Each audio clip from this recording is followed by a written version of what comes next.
Hi, my name is Emma Mott. Today I want to talk about advocacy, more specifically sexual harassment in the workplace. But before I talk about that, I want to state some facts that they're more of opinions per se, is about how I think advocacy is so important. I wanted to talk about this because I feel like people tell you all the time to advocate for yourself, and it's really hard to know when to advocate for yourself and exactly how to advocate. And I think it's important to practice that because there's situations that are uncomfortable, such as sexual harassment in the workplace. It can make people feel like they can't speak out. So if you can have somebody else's back and advocate for them to make them feel seen and heard, I think that is just as important as advocating for yourself because you are reaching out and helping others. And I think that is always something that should be talked about when talking about advocacy because it's not just something about you, it's about everybody. And I think it's really important to talk about.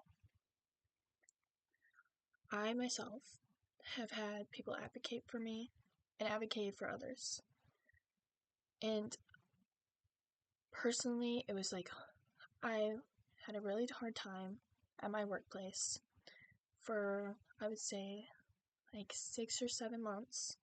It was really uncomfortable because there was this guy I worked with, and he would say inappropriate things.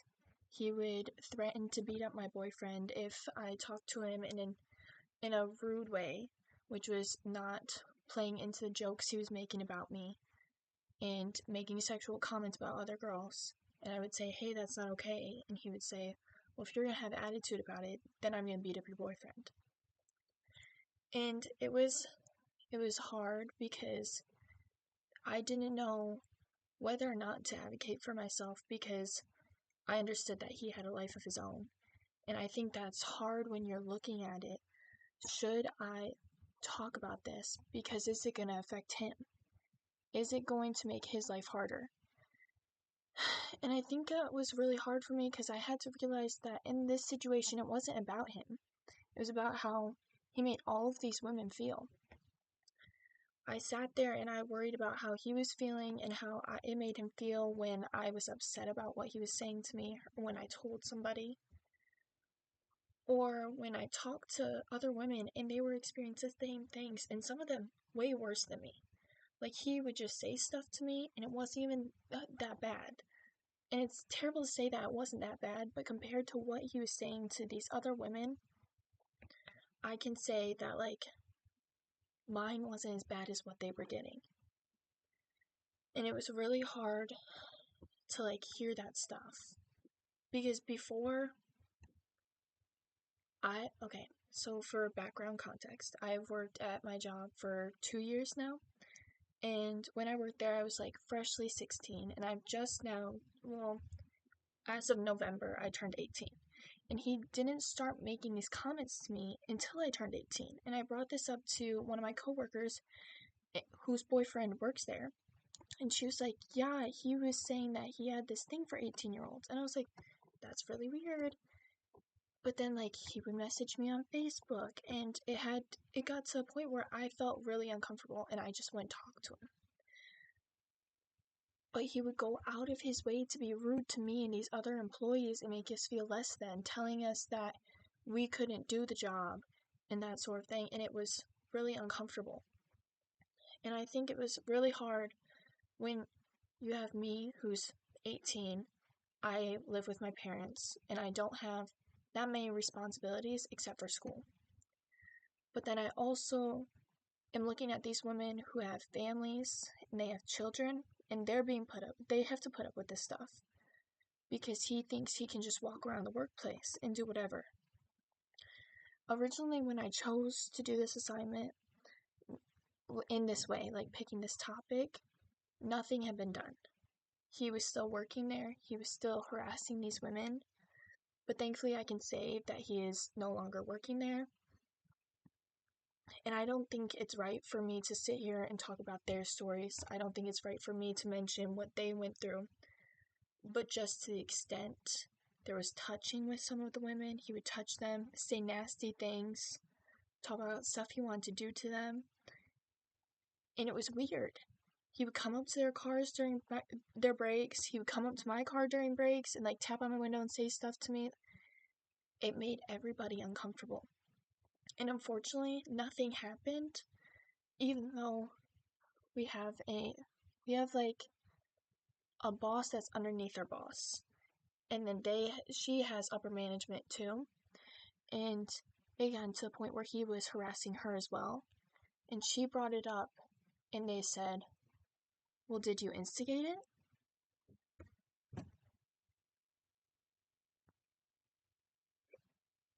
It's a workplace. She shouldn't have to feel like this. Instigating it, that's where we're getting this from. Thinking about this is not a representation of her actions, it's a representation of his. And she was trying to advocate for herself.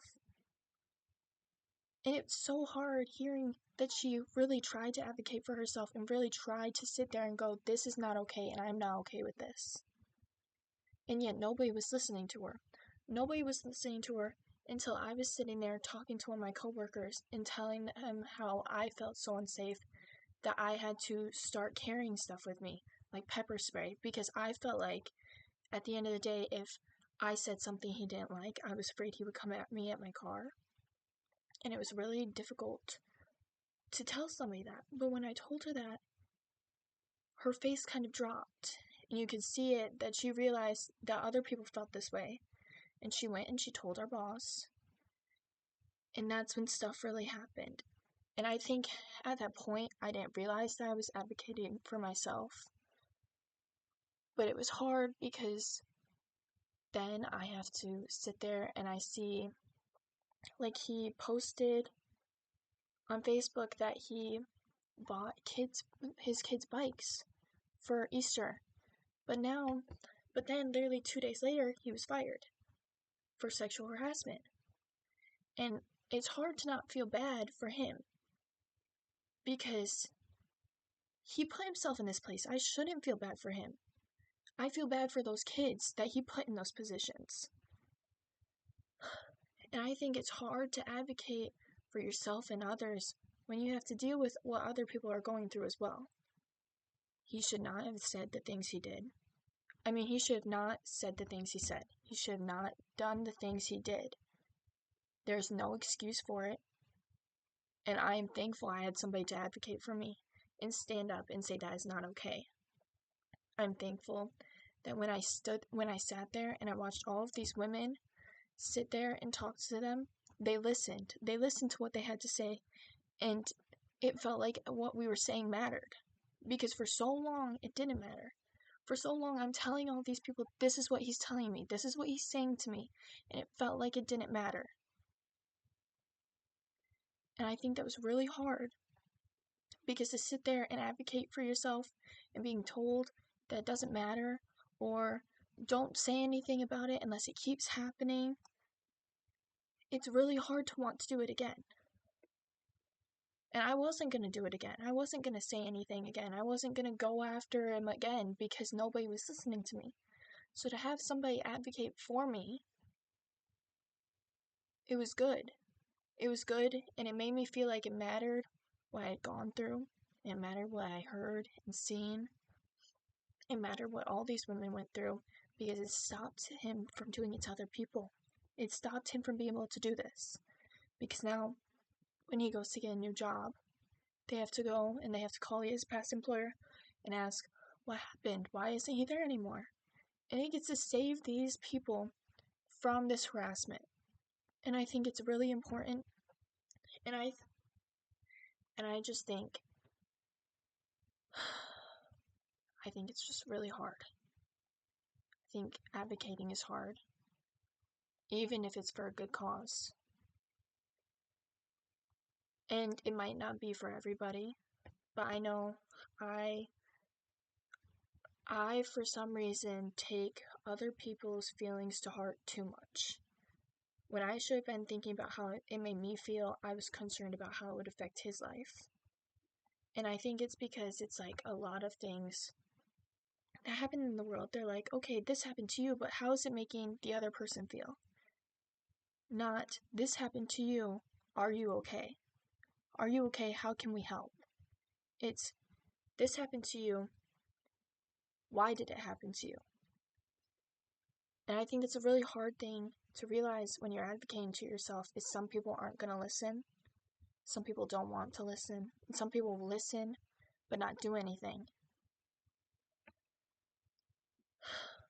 I think this was a hard topic to talk about because even, for instance, I would tell my dad about it, but I would leave out details because I didn't want him to know about everything.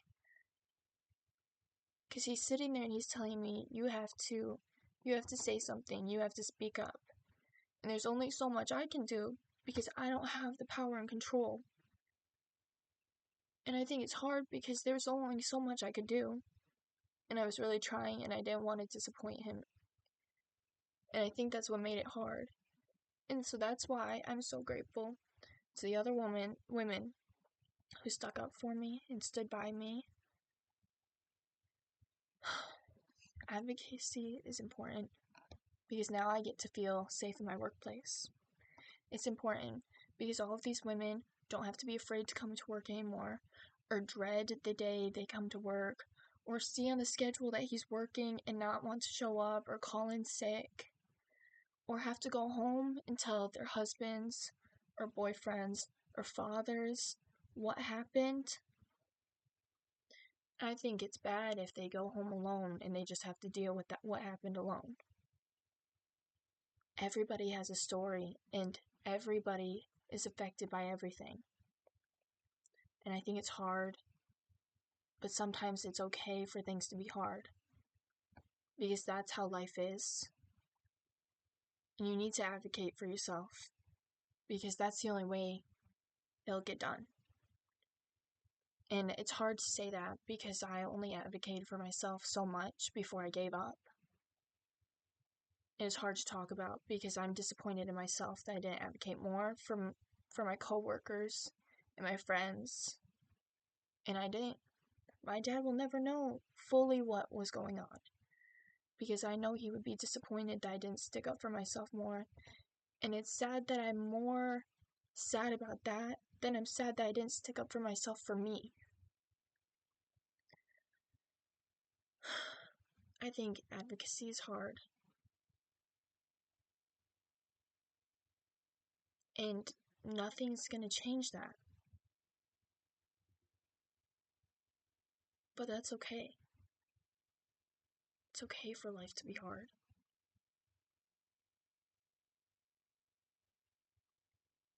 I think it's mainly hard because you worry about everybody else. Everybody else worries about you. And you have opinions. And I just thought it was hard for me. And talking about it is, in a way, I suppose, advocating for other people to maybe sit there and watch this and think about, well, how is this affecting me? How have I been affected? Has this happened to me? And maybe think about, that shouldn't have happened. I think talking about it is advocating for yourself, even if it's not reaching out and reporting it, but maybe just talking about it. I think that helps too. Thank you.